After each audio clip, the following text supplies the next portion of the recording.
Hey guys, what's up? My name is Eric and I'm the Techy Agent, and today we're taking a look at the Amazfit Pace. Now this is a watch that's been out for a while, and there's lots of other reviews here on YouTube, so today we're just going to do kind of a very quick flyover review, letting you guys know what our experience was using this wearable in the gym and jogging and cycling and doing some other variations and other exercises. Now the reason why we're doing a review of an older device like the Amazfit Pace is because we're going to be comparing it soon against the newly released Amazfit Stratos, which is kind of being dubbed as the Amazfit Pace 2, but it really is kind of a new product, but there's a lot of similarities, and that's why we're going to be comparing them. So stick with us through the intro, and then we'll get right into the review.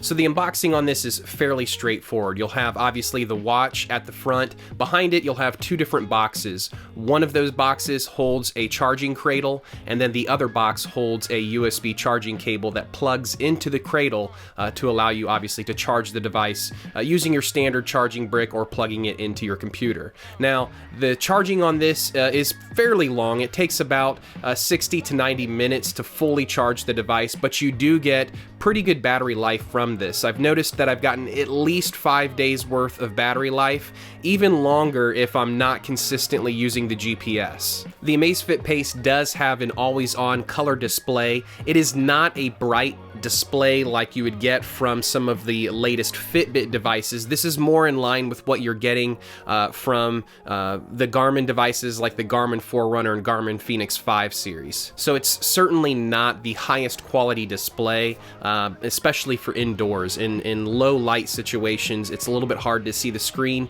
but it does have a backlight. Once you start using the device and interfacing with the screen, the backlight will automatically come on, and that is helpful in low light situations.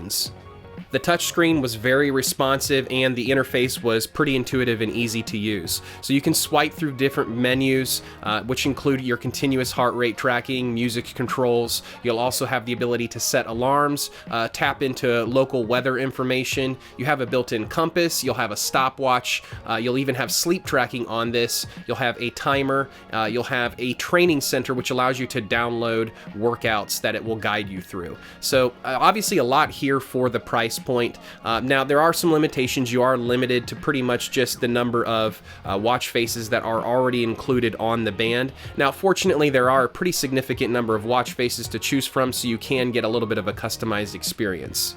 Swiping down from the top, you'll have access to some quick settings, and then swiping up from the bottom of the device, you'll be able to access your most recent notifications.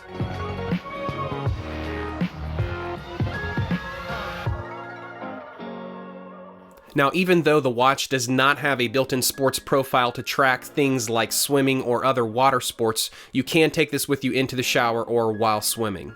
The watch has a built-in optical heart rate sensor which allows you to track continuously your all-day heart rate and obviously your active heart rate then during exercise.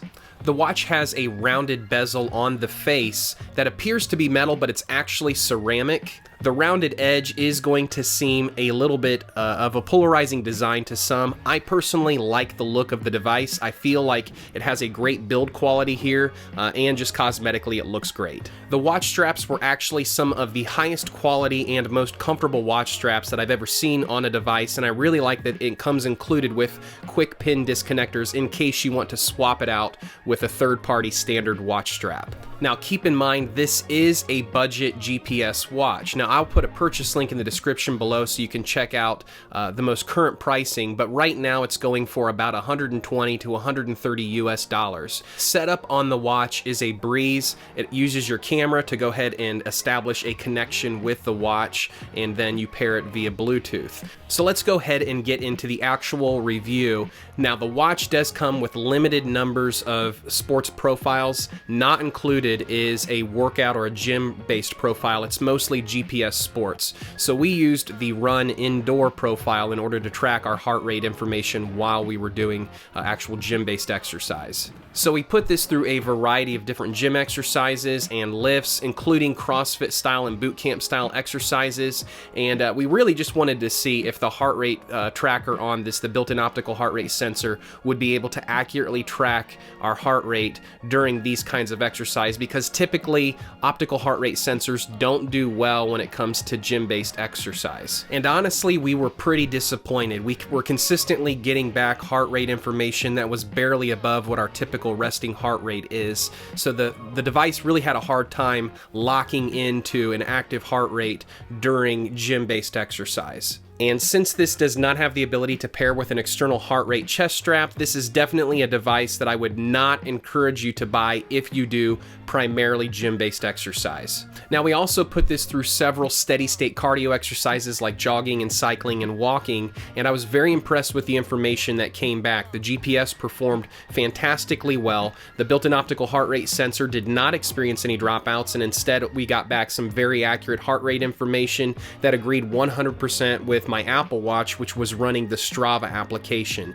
In fact, the application for the Amazfit Pace provided us with more detailed information than the free version of the Strava application. So we were able to get stride information and pace information, cadence information, stuff that you would get really from a Garmin Forerunner watch that would cost 3 or even 4 times as much as this watch. So in terms of GPS watches that ring in under the $150 price point, this is definitely my favorite so far. So I'll go ahead and put a purchase link in the description below if you'd like to purchase this from Amazon for the best price possible.